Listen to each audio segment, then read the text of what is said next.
వర్తమానం మధ్యాహ్న వార్తలకు స్వాగతం. వార్తలు చదువుతుంది భాష. ఈరోజు వార్తల్లోని ముఖ్యాంశాలు. సిఐఏ ప్రకారం అమెరికా దాడులతో ఇరాన్ అణు కార్యక్రమం గంభీరంగా దెబ్బతింది.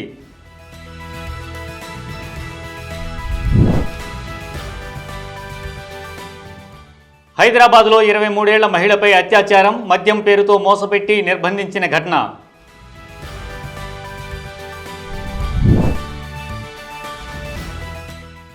రాచకొండ పోలీసుల ఘనత, 2 నెలల్లో 1130 మొబైల్ ఫోన్ల రికవరీ.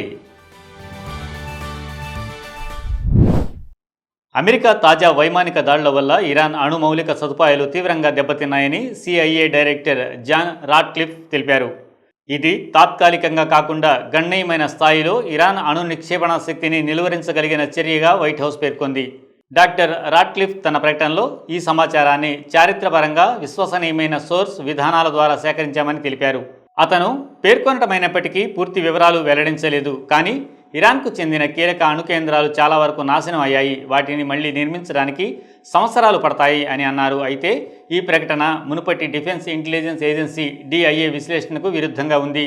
డిఐఏ ప్రకారం ఈ దాడులు ఇరాన్ అణు సామర్థ్యాలను తాత్కాలికంగా మాత్రమే ఆలస్యం చేశాయి, కేవలం కొన్ని నెలల వరకు మాత్రమే. వైట్ హౌస్ స్పందన. వైట్ హౌస్ మాత్రం డిఐఏ వ్యాఖ్యలను తప్పుగా ఖండించింది. అధ్యక్షుడు ట్రంప్ ప్రకటించినట్లు ఈ దాడులు ఇరాన్ అణుశస్త్ర నిర్మాణ సామర్థ్యాన్ని పూర్తిగా ఖతం చేశాయి అనే మాటను తిరిగి మద్దతిచ్చింది. టుల్సీ గబ్బార్డ్ ప్రకటన. జాతీయ ఇంటెలిజెన్స్ డైరెక్టర్ టుల్సీ గబ్బార్డ్ ఎక్స్ ఖాతాలో పేర్కొంటూ అమెరికా అధ్యక్షుడు చెప్పినట్లుగానే తాజా ఇంటెలిజెన్స్ సమాచారం కూడా అదే నిర్ధారిస్తోంది.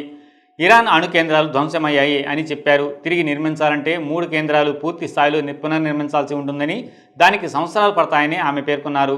ఇటు ట్రంప్ ట్రూత్ సోషల్లో మీడియాపై తీవ్ర విమర్శలు చేశారు. మా పైలట్లు శక్తిని చాటారు. 36 గంటల పాటు శత్రు ప్రాంతంలో సాహసోపేతంగా తిరిగిన తర్వాత విజయవంతంగా దాడులు ముగించారు. కానీ CNN, న్యూయార్క్ టైమ్స్ లాంటి ఫేక్ న్యూస్ మీడియా వారు ఆ విజయాన్ని తక్కువ చేసి చూపించారు అని విమర్శించారు.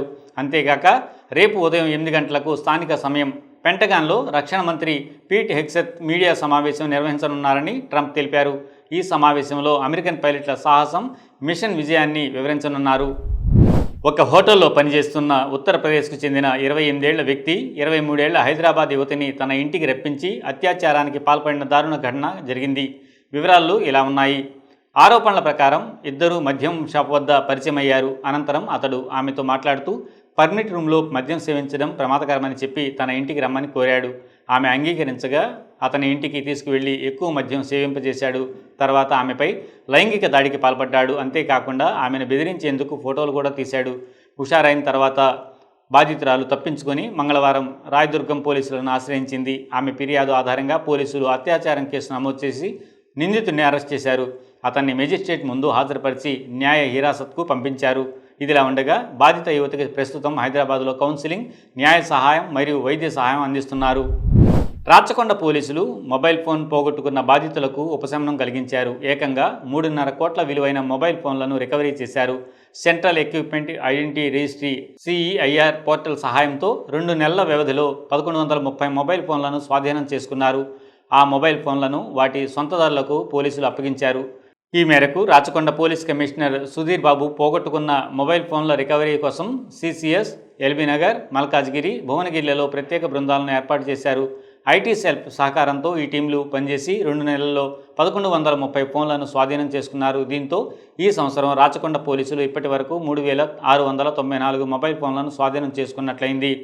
చోరీ అయిన మొబైల్ ఫోన్లను కొనడం లేదా అమ్మడంపై కూడా పోలీసులు ఒక హెచ్చరిక జారీ చేశారు. అధీకృత బిల్లు లేకుండా మొబైల్ ఫోన్లను కొనుగోలు చేయవద్దని ప్రజలను కోరారు. మొబైల్ ఫోన్లు చోరీ కాకుండా ఉండేందుకు బలమైన భద్రతా పాస్వర్డ్లను ఉపయోగించాలని, ఫైండ్ మై డివైస్ ఆప్షన్, నా పరికరాన్ని కనుగొనండి ఫీచర్ను సెట్ చేసుకోవాలని, విలువైన సమాచారం కోల్పోకుండా నిరోధించడానికి డేటాను క్రమం తప్పకుండా బ్యాకప్ చేయాలని కూడా సూచించారు. అంతేకాదు మొబైల్ పోయినా లేదా చోరీ అయిన వెంటనే పోలీసులకు ఫిర్యాదు చేయాలని వారు ప్రజలను కోరారు. ఎందుకంటే నేరస్తులు దొంగతనం చేసిన మొబైళ్లను నేర కార్యకలాపాలకు, సైబర్ నేరాలకు ఉపయోగించవచ్చని తెలిపారు. ఈ వార్తలు ఇంతటితో సమాప్తం. మరిన్ని విశేషాలతో మళ్ళీ మీ ముందుంటాం. అంతవరకు సెలవు. ధన్యవాదాలు.